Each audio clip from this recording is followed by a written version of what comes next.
don't have a daily popcorn report. It's pretty disappointing. Worst thing that's happened today. But to say it was needed and felt good is probably the understatement of the day. You fight for your culture and your identity as to what you stand for. And this team has been elite defensively, and that's a really good offensive team. And we've been fighting, competing on that end of the court, making mistakes and so on and so forth. And yet I think we're continuing to build off what we do defensively. Today, offensively, we trusted and we believed. And what I mean by that is we trusted that the offense was going to help us get opportunities and get shots. And the ball had some what we call having energy. It moved, and then you combine that with our effort, and it allowed for us to score 80 points against one of the best defensive teams, not only in the Big Ten but in the country. So, obviously, I thought Terrence was outstanding on the offensive side. He got going early, and then I'm so proud of Coleman. And I say it all the time. He's an elite shooter. He's one of the best shooters that.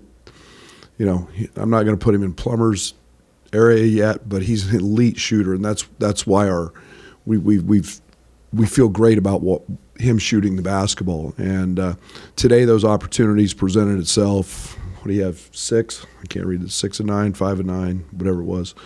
Those are outstanding numbers. We got Matt going in the second half with a couple post ups, but I thought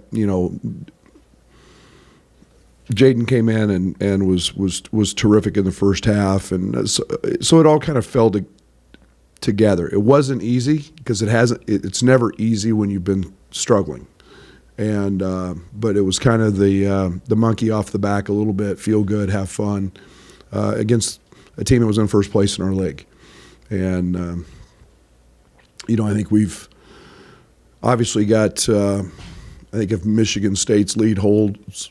We'll be 4 games in, and we've got every team already with a loss. Welcome to the Big Ten, huh? So, but very pleased, and on to the next. Questions right here? Brad? Coach, you mentioned the basketball moving a lot better offensively. Is that just execution, or did you run some new things, new actions to try and get people in the right spot? No, we've been working on spread for a while. It's just getting them to trust that it will get you opportunities. If you cut, you move. We got first cutter layups. We got post ups. I thought early Dane was terrific. Dane, I think, put 5 fouls on him. Matt threw it over the top to him. We established him, even though his numbers don't look great from an offensive standpoint. And we don't talk about how good he is defensively because he is not just a wall. I think he's leading the Big Ten in block shots. He made a huge tip play on a pick and roll. He's imposing, but the ball moved, and then we can run actions out of that, which I thought we did a really solid job with. Coach, 10 of 19 from 3. You talk about good threes versus bad threes. These seem like good threes. Yeah, they're in and was that a focus in practice? No, it's not a focus. It's the shots we're going to get when you run offense, and it's and I don't know how to describe it. It's an energy and it's a rhythm. It's kind of you just got to have a great rhythm about you when you play offense, and when you do, the ball finds the bottom of the net more often than not. We've got really good shooters, but we've taken them kind of out of sorts, and be quite honest, Matt's probably one of the few guys on our team who can go do that. Just jump up and make one. The other guys we need the offense to help, and we're starting to figure that out. Eric? Coach, did you have a sense this was coming for Coleman, just in terms of confidence and composure, which seemed to be things that he needed to get back up? Yeah, I mean, it's the offense has helped. Spread has helped him a lot. And it's not always about him having to make the play. And we've been able to space him. We've been able to put him in a space him in a corner, put him in a high shake, put him in places where he literally is just stepping in and catch and shoot threes.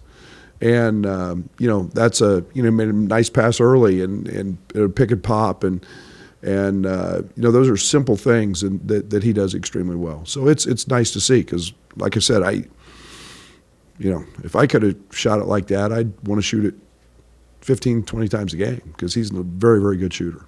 Right.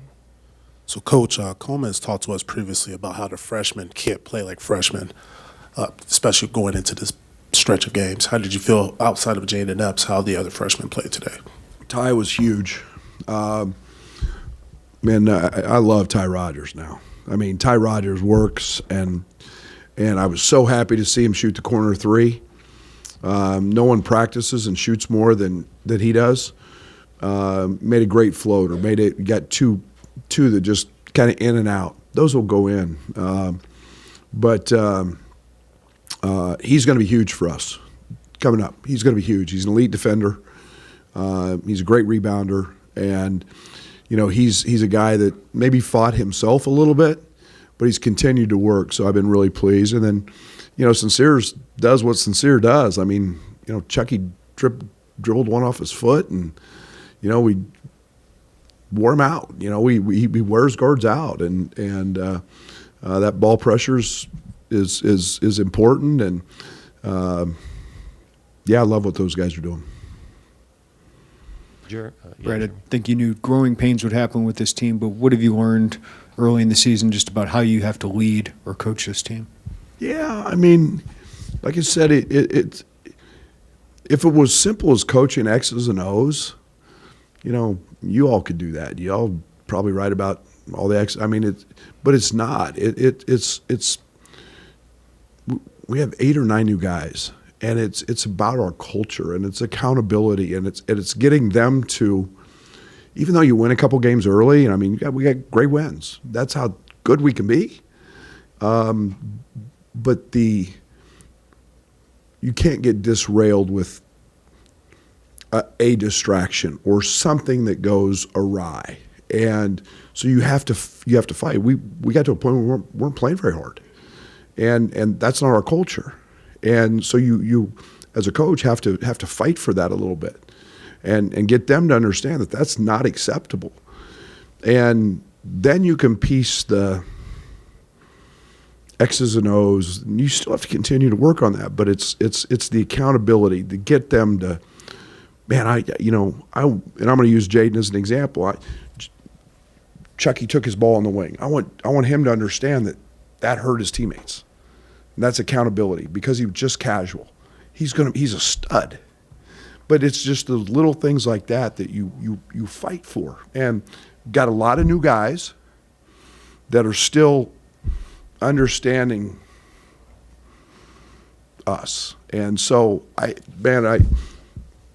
feel great. I mean, I love this team. I love our character. I love what we stand for, and now we're starting to reap that a little bit. Mark, in the way back.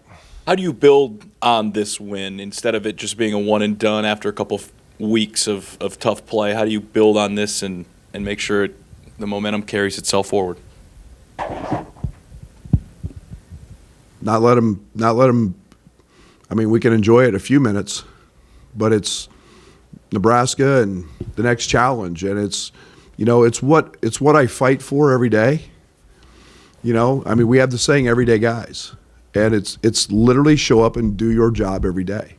Tomorrow at 1 o'clock, we're going to be in practice, and that practice is going to be with expectations that they perform the best they can perform in that practice to prepare for our next opponent. And I keep it that simple. I don't I'll dive into Nebraska tonight. But it's that simple I want it to be that simple for our guys. Just do your job in that moment. Andy? It seemed like there was a lot of energy during that run there in that first half. Was it kind of therapeutic for you guys to kind of see the ball go in again like it was? Good word. Yeah. I mean, it's just nice to see him play the right way. It's nice to see him play the free, and just having a fun and smiling and chest bumping and, let's get our swagger back. We're freaking Illinois. We're good. We've got quality wins, and let's it's hard, and it's my job to help them get through that. I'm unrelenting. I'm the most stubborn person in this room. You're not gonna. They're never gonna outstubborn me. But it's also time to help them and pick them up, and So yeah, it was therapeutic as heck. It was great for me. No one likes losing, and that becomes a monkey off your back, so to speak. Right here to the right. Coach, Wall may or may not have affected the outcome today, but not many programs win 5 in a row against Wisconsin. I'm curious if there's something you like about this matchup or something you can point to that's given them problems. I mean, they're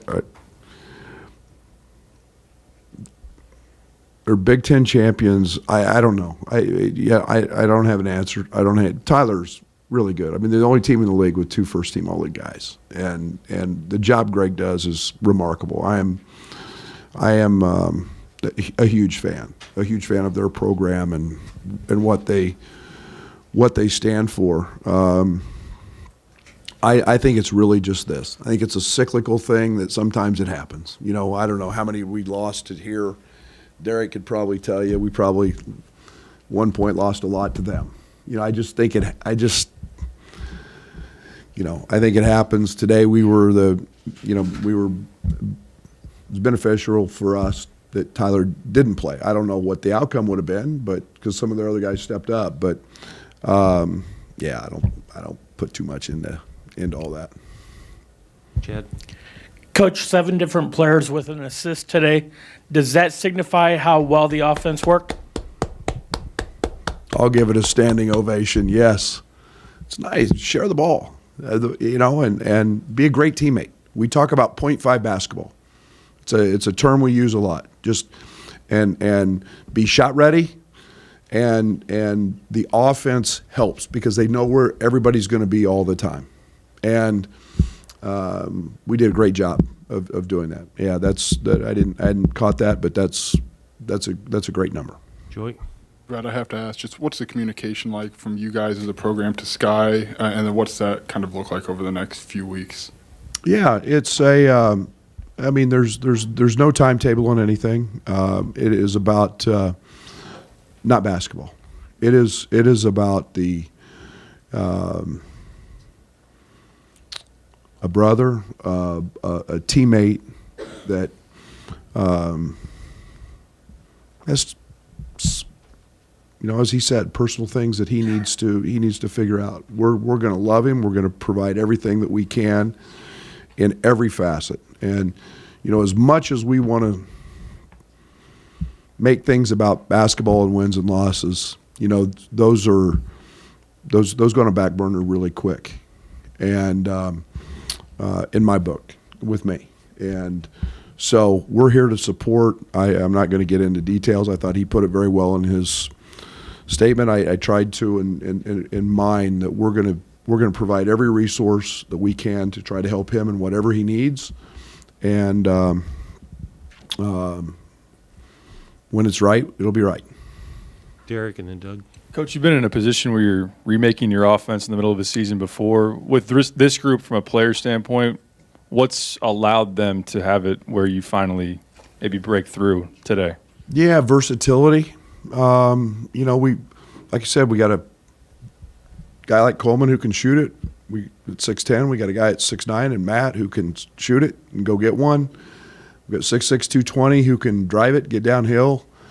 I think this will be a great tool for RJ to get going and get looks and for him to continue to build and this is a good passing team.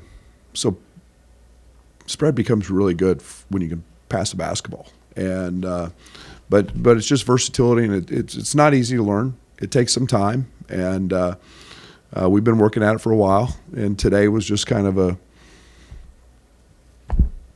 point where it started to, it's okay, yeah, we can do this. And we scored 80 points, and nobody has to do it themselves. Coach, defensively, they pulled Dane away from the bucket a little bit. Is that something to look at against future opponents? At 38 points in the paint, were you happy with the twos that they got? Oh, they get twos against everybody. They post all 5 guys, and Kroll is one of the elite pick and pop guys in this league. And then you've got a point guard in Chucky who's 6'2", 6'3", 210, 215, and he can bully ball you a little bit. And but I thought Dane was elite. And I don't know how many threes Kroll have. How many? 1 of 7. We're good. We're good. As long as the Siegen wasn't shooting them, and Chucky hit a couple late. There's never the perfect defense, and it doesn't truly exist. And we did a good job of handling our game plan. Yes, Brad, what, if anything, have you learned about the resolve of your team over the last 7 to 10 days, especially as they kind of still learn each other? Yeah, I mean, like I said, it's to me, it reveals character. I've said I love the character of our team, and it's never easy to feel yucky, or feel bad and not play good, and yet character will always win out. And you get back to that, you just it's not a sprint, it's a marathon. It's day to day, do your job. And when you do that, you usually come out on the other side pretty good. And that's all we've tried to get these guys to do. Is fight every day. Brad, Terrence, and Coleman mentioned to us that they've kind of heard the outside rabble, about doom and gloom around the program, and it's something that's kind of hard to box out in this day and age. For you guys as a staff, do you even really address situations like that, or how do you approach a situation like that where you can't really control what's going on outside of the program in a situation with Sky Clark or coming off a loss on Wednesday? It's the hardest thing we deal with.